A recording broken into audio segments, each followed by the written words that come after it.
O vídeo que você clicou já vai começar, mas antes, deixe seu like, compartilhe e se inscreva no canal. TV Flórida, a sua TV brasileira nos Estados Unidos. O Gilmar Mendes deu mais um chilique. Eu sou André Marcília, advogado, professor de Direito Constitucional. Vou conversar um pouco com vocês sobre isso. Olha só, o Gilmar Mendes, né, no dia 7 agora, fez um tweet, né, dizendo o seguinte, ó, rapidamente, que para a gente não perder tempo com o Gilmar. Mas ele diz assim: no dia da independência é oportuno reiterar que a verdadeira liberdade não nasce dos ataques às instituições, mas do seu fortalecimento. Não há no Brasil ditadura da toga, muito menos ministros agindo como tiranos. Ele escreve mais um monte de coisas, mas vamos parar aqui. Não existe ditadura da toga, não existem ministros tiranos. Vocês lembram daquela brincadeira da mão amarela? Alguém chegava e falava assim, ó, quem soltou gases, pum, tá com a mão amarela. Aí quem olhava para a mão, epa, era você, né? Porque a pessoa sabia no inconsciente dela que ela tinha feito aquilo.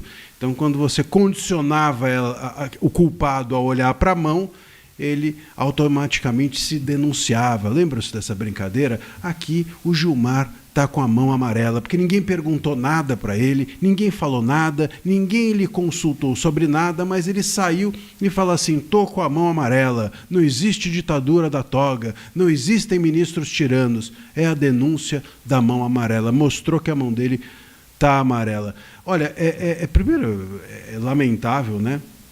Claro que um ministro se comporte assim, mas o fato é que a gente precisa analisar o contexto disso. E o contexto é que ninguém corre para explicar alguma coisa, a não ser quando aquela coisa merece explicação. E se merece explicação é porque bem não estamos. Ou seja, quando o ministro corre para negar a existência de uma ditadura da toga, quando o ministro corre para dizer que não há ministros tiranos, ele mais revela que existem ministros tiranos e ditadura da toga do que qualquer coisa. Eu até no Twitter escrevi isso. Ninguém corre para explicar que o céu é azul. O céu é azul e ponto. Se você explica que o céu azul, é porque o céu está mudando ou já mudou de cor. E mudou, viu? O nosso céu está bem escuro, se é que não está bem vermelho. Acho que é mais essa cor que o nosso céu, o céu aqui do Brasil, se encontra. E o ponto que me preocupa nessa história toda é que o Gilmar, diferente dos outros ministros, é um cara político. É o ministro mais... Primeiro que ele é o decano, ou seja, ele é o mais velho, é o ministro com mais antiguidade. Então deveria ser o mais experiente. Não necessariamente os mais velhos são mais experientes. Tem mais velhos que são mais idiotas também. Não estou falando, obviamente, aqui dele. Estou dizendo tem gente mais velha que se torna, com o tempo, mais idiota.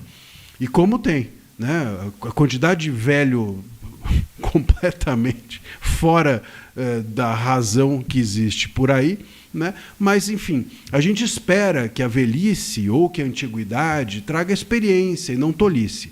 Então, o ministro Gilmar é alguém que, enfim, espera-se dele a experiência.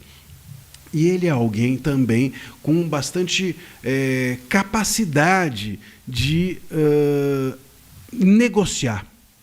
E ele próprio diz isso. Ele outro dia disse que o gabinete dele era um pátio dos milagres. Imagina só. Sabe-se lá o que ele quis dizer com isso, não é? Não vamos entrar nessa, não vamos nos desviar do foco principal. Ele disse que era um pátio dos milagres porque todo mundo passava por ali, ele ouvia todo mundo e todo mundo era ouvido. Bom, se ele tem essa característica e faz um tweet ideológico como esse, então a gente pode desembarcar da possibilidade que o ministro Gilmar seja alguém capaz de influenciar os demais ministros a ou voltarem para a casinha, para dentro da lâmpada, ou oferecerem a cabeça, entre aspas, aqui do ministro Moraes, para a gente dar uma sequência de pacificação nesse país. Espera-se que ou o STF volte para dentro da Constituição, de onde ele jamais deveria ter saído, ou que o STF entregue o Moraes e fale assim, ó, não dá com o Moraes aqui, porque o Moraes está totalmente fora da casinha da razoabilidade. Se o ministro Gilmar, que é o mais experiente, como eu disse, e que é aquele com mais capacidade de avaliar e negociar e ouvir, ser ouvido, se ele é essa pessoa e faz um discurso como esse, absurdo aqui, não há nada, o Brasil está uma maravilha, enfim, se ele está negando que o céu é azul, se esse é o ministro capaz de negociar, o STF está fechado para negociações e não vai entregar ninguém nem nada. E quando eu digo entregar a cabeça, ou entregar, entendam bem, eu quero dizer com isso que o STF poderia bater nas costas do Moraes e falar assim, Moraes, não dá mais, vai para uma embaixada aí, sai do STF, vai para uma embaixada, ou se candidata, sei lá, sai daqui, porque aqui não dá mais. Você passou da razoabilidade de um ministro isento, de um ministro distante, você não tem mais condições. Depois da Vaza-Toga 1, Vaza-Toga 2, Vaza-Toga 3, quantas mais Vaza-Togas não virão? Como é que ele fica lá dentro? Como é que ele segue assim? Né? Então, é isso que seria o oferecer o Moraes, né? Oferecer ou permitir que o impeachment no Senado fosse adiante, porque a gente sabe que o impeachment no Senado não vai adiante, muito em razão do STF ficar ali trancando de todas as formas e até mesmo, sabe-se lá, com que tipo de pressão não exerce sobre os senadores, para não ir adiante, sobretudo sobre o Alcolumbre, que se porta de forma servil em relação aos ministros do STF.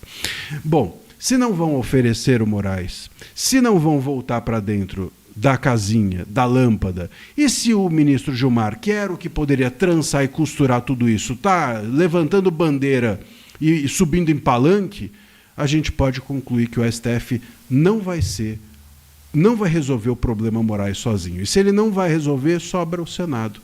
E aí tem que ser o Senado contra o Alcolumbre, porque o Alcolumbre é um parlamentar do STF, que está ali a serviço do STF. Então, cabe ao Senado pressionar e seguir adiante com o impeachment. Se o Senado não fizer isso e aguardar as eleições, pode ser que as eleições não permitam que a direita suba ao poder no Senado, justamente para não fazer nada depois das eleições.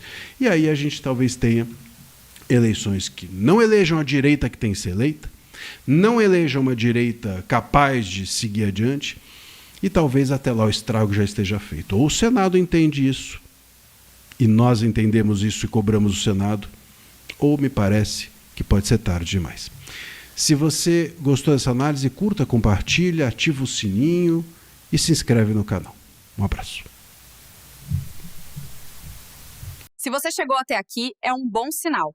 Para assistir os vídeos completos, acesse nosso site ou baixe nosso aplicativo totalmente grátis.